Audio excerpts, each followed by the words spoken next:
All right, let's just jump right in. While you've been busy with your usual Chrome or Safari tabs, something huge has been happening in the background. The internet is changing again. We're talking about AI browsers. And trust me, in 2025, this isn't some far-off concept. It's the new battlefield for how we're all going to interact with, well, everything online.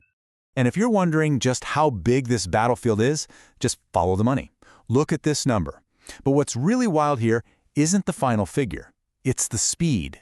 The market for AI browsers is set to just explode, from about $4.5 billion in 2024 to nearly $77 billion by 2034. We're talking more than a 15 times increase in a single decade. That's the kind of growth that doesn't just change an industry, it creates a whole new one. But this is way bigger than just dollars and cents.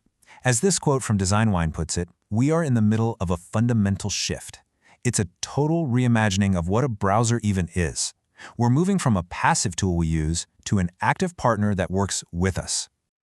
So to really get what all the hype is about, we need to break down the key difference between the browser you're probably using right now and a real AI browser. And it all comes down to a complete change in its job description.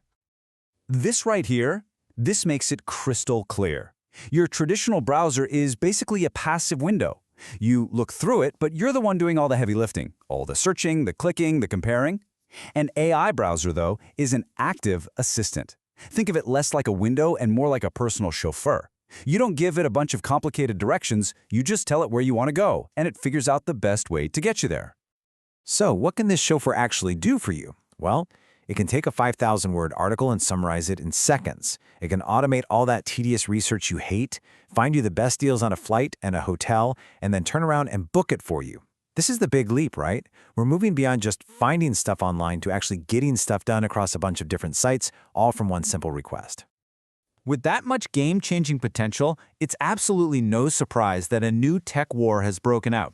You've got the huge incumbents and scrappy startups all racing to build the definitive AI browser, and everybody's got a different game plan.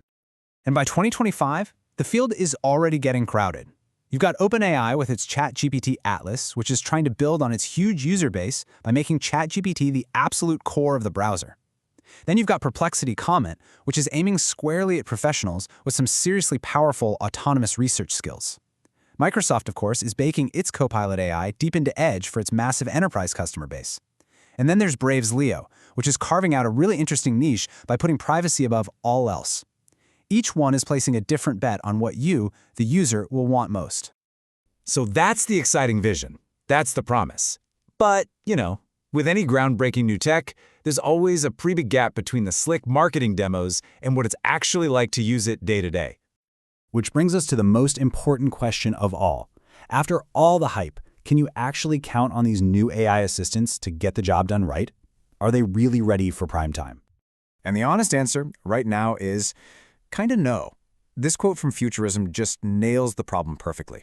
Instead of this seamless, autonomous helper we were promised, the experience is often slow and clunky. You find yourself having to constantly check its work and approve every little step, which, completely defeats the whole point of having an assistant in the first place.